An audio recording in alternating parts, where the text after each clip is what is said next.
Je l'annonçais, ce jour marque le début du jeûne de Ramadan pour des millions de fidèles musulmans. Bien plus qu'une abstinence alimentaire, cette période ouvre une parenthèse spirituelle dans le tumulte du quotidien. Elle appelle à la maîtrise de soi, à la purification du cœur, à la patience, au pardon et au partage, mais au-delà de la dimension religieuse, quel impact cela peut-il avoir sur la cohésion sociale, la citoyenneté et même la stabilité nationale? On en parle et pour en parler, on reçoit pour vous Yakubu Malehossou. Bonjour et bienvenue.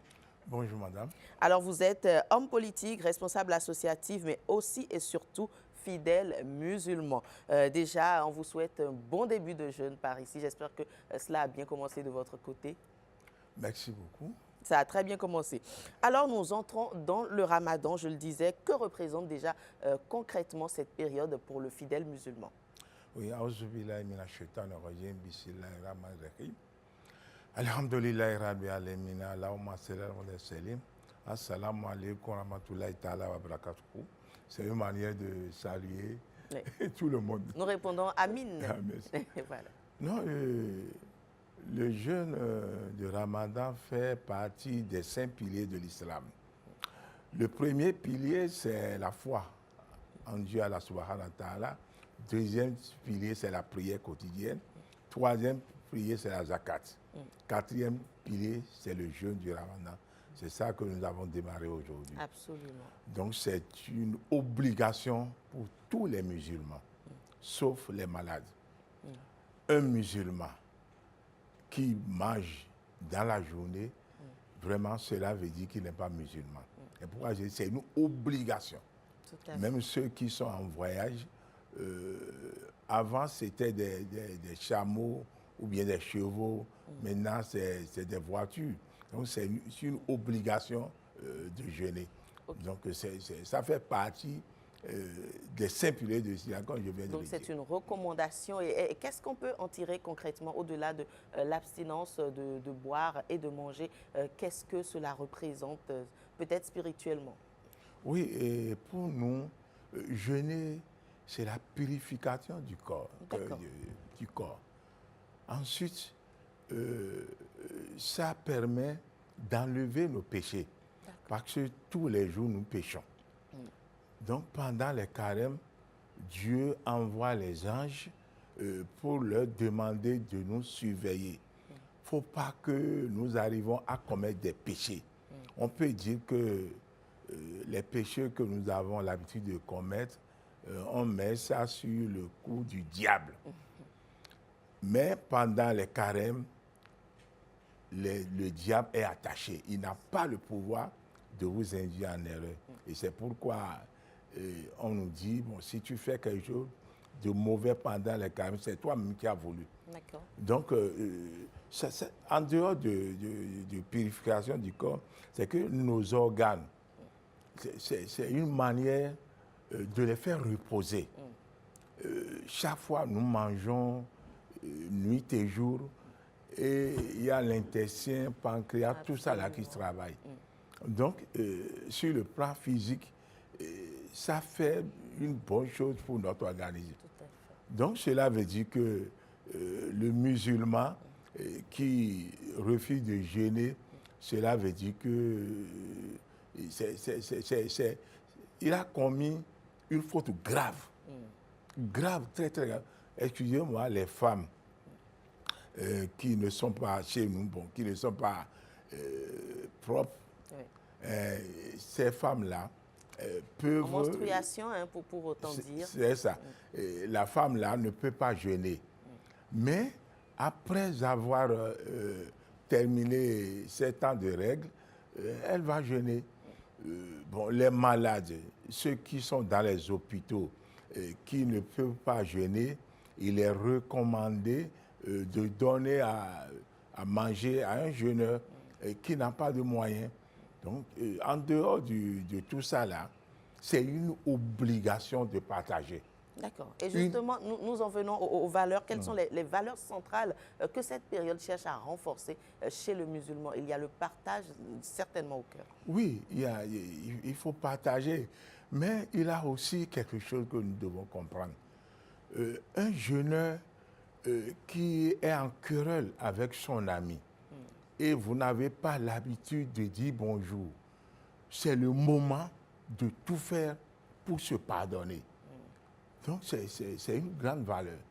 Tu trouves ton ami, il t'a insulté, il t'a fait des choses mal et vous se dépassez. C'est interdit. Et c'est le moment aussi de réconcilier les couples. Tu sais que tu es à côté d'un couple, ceux-là ne s'entendent pas. Pendant les carêmes, tu dois tout faire pour les réconcilier. Mais même sur le plan politique, tu ne dois pas injurier ton adversaire politique. C'est interdit. Si tu trouves un musulman en train d'insulter son frère politicien, celui-là n'est pas musulman. Même lorsque moi j'étais à l'Assemblée, j'évite de trop parler là-bas. Parce que si tu parles trop, tu risques de dérailler. Et tu vas rester là, tu dis que tu as jeûné, or ce jeûne-là n'est pas accepté. Donc cela veut dire qu'il y a beaucoup de valeurs dans le jeûne. Et on se rend compte, hein, quand vous parlez, lorsque je prends l'exemple par exemple de réconcilier un couple, ces valeurs, ces recommandations-là, comme je le disais, je peux citer la maîtrise de soi que vous avez évoqué, la patience, le pardon, le partage, s'applique non seulement à soi, mais également à son entourage. Est-ce que l'entourage qui n'est pas, excusez-moi, musulman est concerné? Est-ce que je peux réconcilier un couple qui n'est pas de la même obédience religieuse que moi? Oui, c'est une obligation. La personne n'est pas musulmane. Il est créature de Dieu, ou bien elle est créature de Dieu. Donc, si tu vois que ceux-là ne s'entendent pas, tu es obligé de les réconcilier. De moins si tu n'es pas au courant. Mais si tu es au courant, tu dis que bon, il n'est pas musulman, elle n'est pas musulmane, pourquoi je vais me mêler de leurs affaires? C'est des graves péchés. Mais en dehors de ça aussi, nous les musulmans, nous devons savoir que si on dit d'être généreux pendant le mois de jeûne de Ramadan, ce n'est pas aux musulmans seuls qu'il faut partager, non. Ceux qui sont à côté de toi, tu es obligé de leur partager. Et il y a beaucoup de nos citoyens, à cause de ce partage-là, ils deviennent musulmans. Moi, j'ai beaucoup de cas. Parce que le musulman doit se montrer que sa religion est une religion de paix et de pardon, de partage. Mais si tu es musulman, tu as des moyens, pourquoi ne pas aider les autres? C'est le moment d'aider les plus démunis, ceux qui sont en prison, ceux qui sont dans les hôpitaux. Nous, notre fondation, c'est le moment que nous avons l'habitude de rendre visite aux prisonniers pour leur donner quelque chose. Nous avons des musulmans là-bas qui doivent jeûner et ils ne peuvent pas. Donc ce n'est pas affaire de fondation sauf de religieux. Personnellement, vous qui êtes là, si vous avez des moyens, vous pouvez aider les plus démunis. Mais nous constatons qu'il y a des gens qui ont des moyens et en ce moment-là, tu ne peux pas les appeler. Ils bloquent leur téléphone. Ça, c'est que tu n'as pas le jeûne là, ce n'est pas exaucé. Donc, ton téléphone doit être ouvert comme d'habitude. Mais tu dis pendant les carèmes, les gens vont commencer à me gêner. Et c'est hors zone. Vraiment, ça fait aussi partie des graves péchés que nous devons éviter.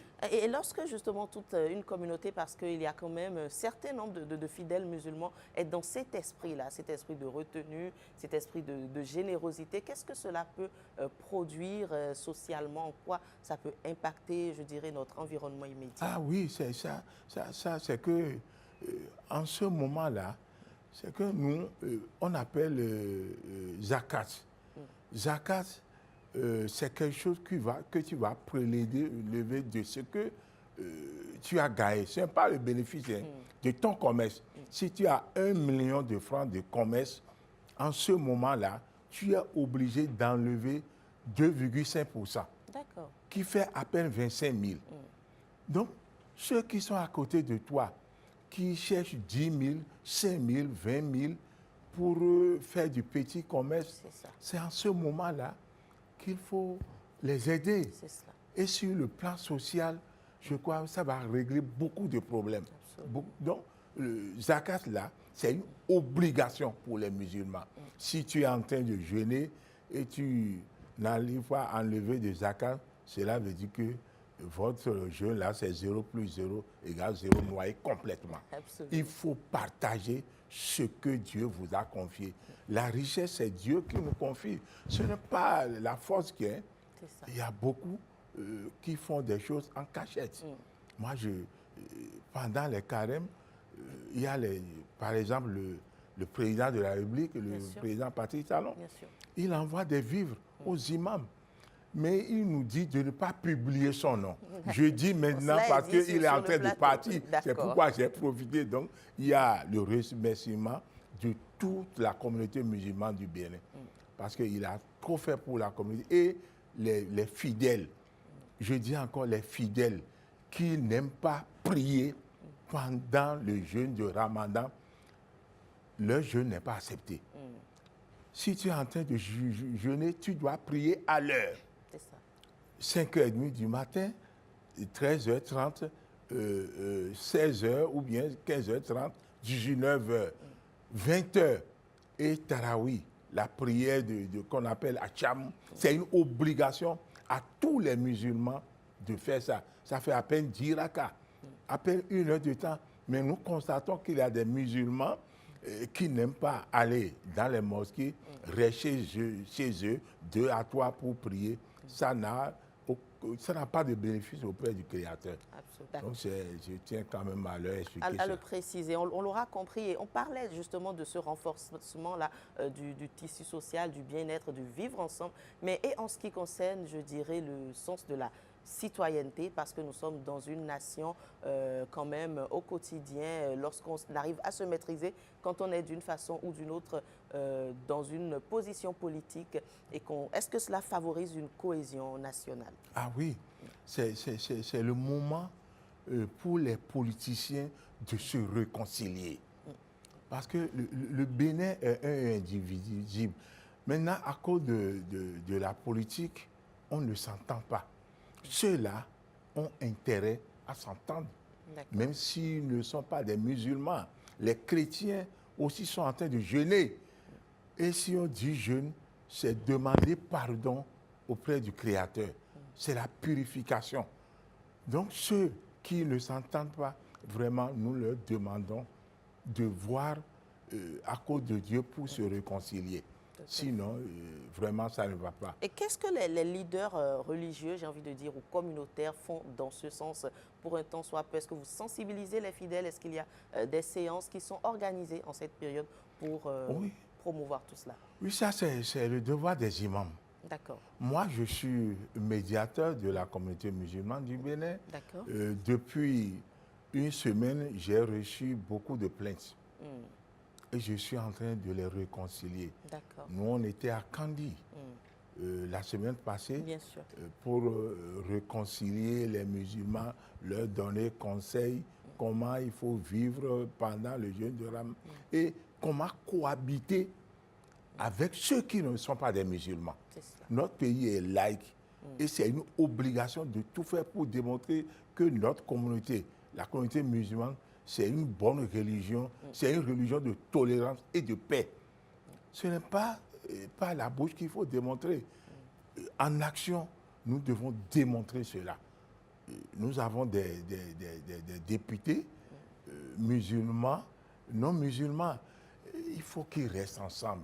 Quelles que soient les oui, opinions. Oui, si tu es opposant ou mouvancier, il faut rester ensemble.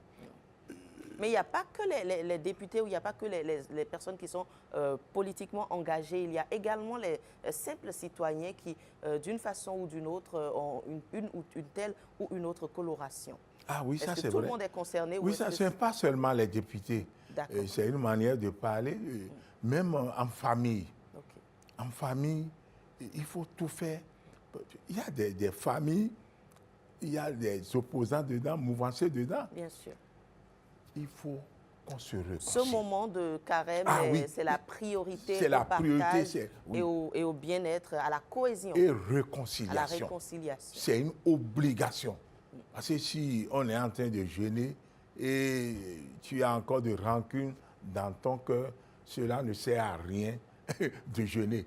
Donc il faut tout faire pour se réconcilier les uns avec les autres.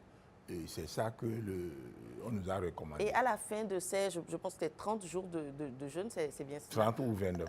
Ou 29. À la fin, qu'est-ce qu'il doit advenir de toutes ces changements, ces réconciliations, ces demandes de pardon? Est-ce qu'on arrive à maintenir ou est-ce que la chair est faible? On peut céder et l'année prochaine, on rattrape tout Oui, ça? c'est un peu compliqué. D'accord. Il y a beaucoup de musulmans, après le jeûne, c'est fini. Oui. Ils retournent à leur ancienne habitude. Nous sommes dans la même famille, nous avons des opinions divergentes. Ce n'est pas normal. Je tiens jusqu'à la fin du ramadan et puis après, on reprend nos habitudes. Je vais vous donner un exemple. D'accord. Il y a des musulmans qui consomment de l'alcool.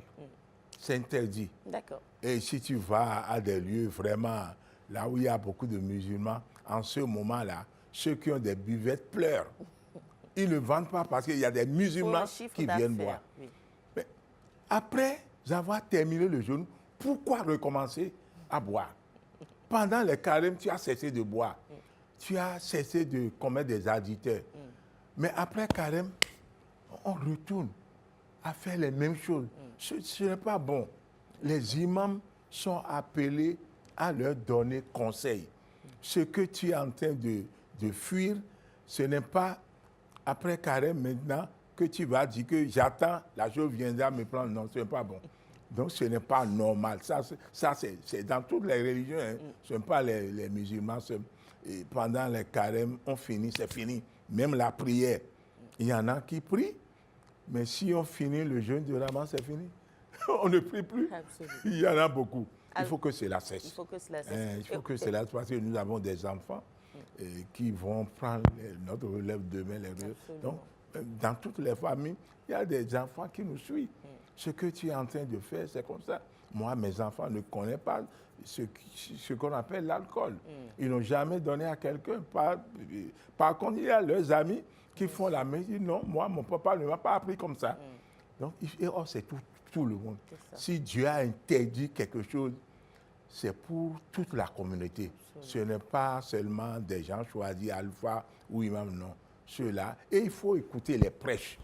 Je demande aux musulmans d'aller dans les mosquées en ce temps. Après 13h30, les imams donnent des conseils. C'est ça qu'on appelle prêche. Comment tu vas vivre? Tu es en difficulté. Comment tu vas faire pour réussir? Ils n'ont qu'à attendre pour écouter.